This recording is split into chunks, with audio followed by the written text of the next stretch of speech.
Hey guys, Grim here. I just realized that we are on episode 9 today, and I know that doesn't seem like a whole lot, um, but we've been doing this for 9 weeks now. Well, technically like 10 since we missed a week, but that's pretty awesome. I think this is the longest I've done any series of videos that was an actual series. We have a storm coming. I'm super excited. I love storms. Um, but anyway, so, today's episode, like I said, we're on number 9, is on dandelions. Now, I have a yard full of dandelions, but at this point in the year, there's no flowers and not even little puffy white balls of seeds, so I didn't bother to pick any. So, today's episode is Perseverance Dandelion Taraxacum officinale. My Latin is probably terrible. I am so sorry. Here's the artwork. I love the artwork. I know I say this a lot, but the illustrator for these books is absolutely phenomenal.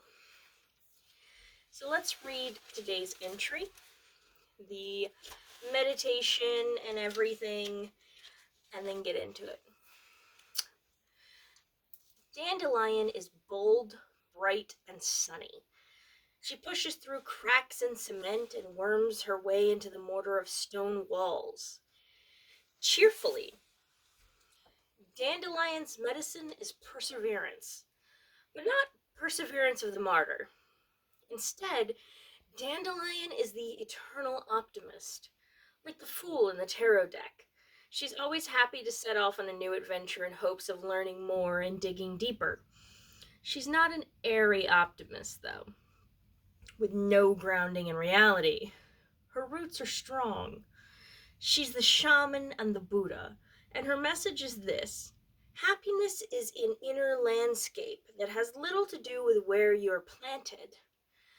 When you're ready to make your own joy, whatever life throws at you, call Dandelion. Let's see. The ritual here is visit with Dandelion. Most plants need very specific climates to thrive. The dandelion adapts to a wide range of environments, which means that no matter where you are, and no matter what season you're in, you're likely to find dandelion hanging around. If you're feeling the pull of dandelion medicine, head out for a walk and see if you can spot this golden weed in the wild. Urban or rural, it doesn't matter. Don't feel like walking? Call on Dandelion's cheerful perseverance to get yourself moving. On your walk, see if you can find Dandelion's sunny face. If you want, smile back at her. You might find yourself suddenly a tiny bit happier. Notice where she's growing and what she has to overcome to thrive there. Is she standing tall or hugging the ground? In the shade or in the sun? Does she grow through soil or rock or concrete? What can you learn from your observations? Finally, notice whether you come home from your visit with Dandelion feeling a bit more able to handle the ups and downs of modern life. Reflection, learning to adapt. I just want to show you, this is probably one of the nicest illustrations, like the nicest images of Dandelion I've seen. Reflection, learning to adapt. Dandelion does this amazing thing. When she grows on a lawn that's mowed regularly, she stays short. I can attest to that. Despite my best efforts to let our entire lawn just grow wild, it does have to be mowed occasionally, or the city will come and breathe fire on us. When she grows on a lawn that's mowed regularly, she stays short, so her flowers pass under the mower's blades. How can you, like Dandelion, adapt to the world around you? What little change can you make that will allow you to thrive in your current situation? If your mood turns sour and you're unable to maintain Dandelion's cheerfulness, ask yourself whether you need a mood adjustment or whether you're pushing up against an obstacle that's taking you off your true path. Remember, perseverance isn't about putting up with untenable situations. It's about knowing the difference between that which is difficult but doable and that which is simply unhealthy for your soul. I think that's fantastic. Dandelion is a seriously underrated weed, if for no other reason that it's probably one of the prettiest weeds that exist. I'd argue clover is slightly better because, for whatever reason, clover is seen as a weed, and our whole yard is clover. Like, I put down clover seeds because we have a swamp for a backyard, and clover sucks up 3 times the water that grass does. So, despite all the rain, our backyard has not been a swamp once this year, which is great. But dandelion is right up there. It's also super nutritious as a salad green. I personally don't like it. It's a little too peppery for my tastes. But it is highly nutritious, and it probably is really great in things that I wouldn't be able to taste that bitterness so much. Anyway, on to the fun stuff. Dandelion, also known as blowball, cankerwort, lion's teeth, and priest's crown. It's also like the #1 flower for flower crowns because it's really easy to find. Magical properties: luck, hope, wishes, balance, happiness, the season of spring, and abundance. It's associated with the element of air, the sun, and the deity of Jupiter. And apparently in Ayurvedic medicine, it's associated with Saturn, but I don't practice Ayurveda. Ayurvedic medicine, I'm interested in it, and I certainly think it's fascinating. But that's one of those things, not my circus, not my monkeys. I'm happy to be a respectful observer. Um, in honor of Pride Month, I've decided, in honor of Pride and the LGBT and everything else, we will no longer be talking about gender associations because for whatever reason there don't seem to be any that are associated with like non-binary or trans identities, and I feel like there's a few plants that should be. So we're just dropping that one entirely. Like, it's a plant. It's gonna have male and female and intersex.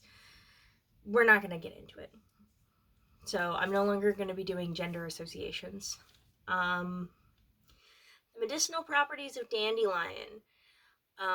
Supposedly good for swelling of the tonsils, constipation, gas, indigestion, heart failure, kidneys, bladder, UTI type things, and joint pain. Now, it definitely can cause an allergic reaction. I think it's sort of in the same issue as like ragweed. And if you have eczema, definitely could cause problems. It might also slow clotting, so especially like if you have surgery, maybe don't get involved with dandelion. Medications changed by the liver, so like nobody really talks about this, but certain medications, different medications go through different parts of the body. It's why you really have to be careful if you take certain painkillers or sleep meds not to drink alcohol, because both are processed by the kidney and it can cause toxicity in the kidneys, which can cause not kidneys, liver. It can cause toxicity in the liver and cause shutdowns and things like that. Keep in mind, I am not a medical professional and I don't play one on television. But dandelion processes through the liver, so any medications that process through the liver, certain antibiotics, water pills, lithium, should not be taken in conjunction with dandelion. It's probably safe if you just like have dandelion greens in your salad, but if you eat that same salad every single day, maybe not a great idea. It's safe for pets. Here's the thing, I am really big on making sure that things are safe for pets. I have a cat that I love very much, but there never seems to be like much information on it. It's just like, oh, This is safe for pets. There's no actual research though. It's literally just this isn't going to kill your pet right away. And if it does kill your pet, we can't really tell. So, as always, I caution to, moderation. Moderation is key. And also, maybe keep an eye out on what exactly those plants affect. Because sometimes animals eat these plants because they're having issues, and eating those plants can help them with those issues. But sometimes pets are just dumb. Sometimes they're just stupid. And I love them, but, not always the brightest creatures. The quote here today, I don't actually know who this is. Dontrell Willis. The quote is, "The sun shines on everybody. You've got to keep believing." I thought that was a nice little quote.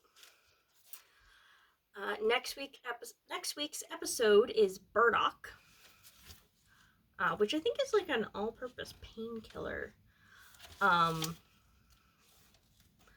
But anyway, so that'll be next week. I'm going to try. I need to go through my videos and see what I've done. I used to do a remake.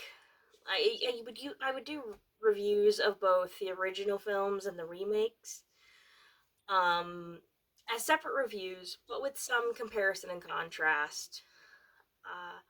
So I need to see where I am on that. I think I still need to do the remake of The Omen, which I still haven't seen, and I think I still needed to do the Halloween films and possibly the Amityville films, which I'm not looking forward to because I personally thought Amityville was terribly dull.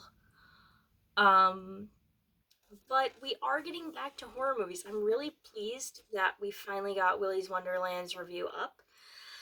I actually tried to post it last night, but it just took forever to load because I'm recording all of these on my phone and then uploading them straight to YouTube. And yeah. I'm looking at getting some video editing software in the next month or so. My husband and I are gonna be taking a trip to Savannah, and I did want to do a little travel vlog for it since it is one of my favorite places. So anyway, hopefully soon the quality of the videos will be much improved. But until then, here's where we are. I hope you guys enjoy the videos. I really appreciate every like, comment, follow, share. I'd really love some feedback. And I'd really like your suggestions. So this book, The Illustrated Herbiary, is going to be probably the easiest of the 3 books to go through, because the other 2 books are the Illustrated Crystallary and the Illustrated Bestiary. And there aren't really medicinal uses for most rocks. I don't think there's a medicinal use for my labradorite. So if you guys have any suggestions on things you'd like to know about these crystals and minerals, the animal facts, the animal one will probably be fairly easy. I can just go into animal facts, but I don't know what to do for the crystallary. I am also thinking about starting a series on tarot decks. I have quite a few tarot decks. I really enjoy reading tarot cards. It's a fun pastime for me. So I'd really like to, I might start that. Let me know what you think in the comments, please. As always, like, subscribe, follow for more, and feedback would be great. I will see you guys either later this week or next week. But until then, sweet nightmares, and have a great day.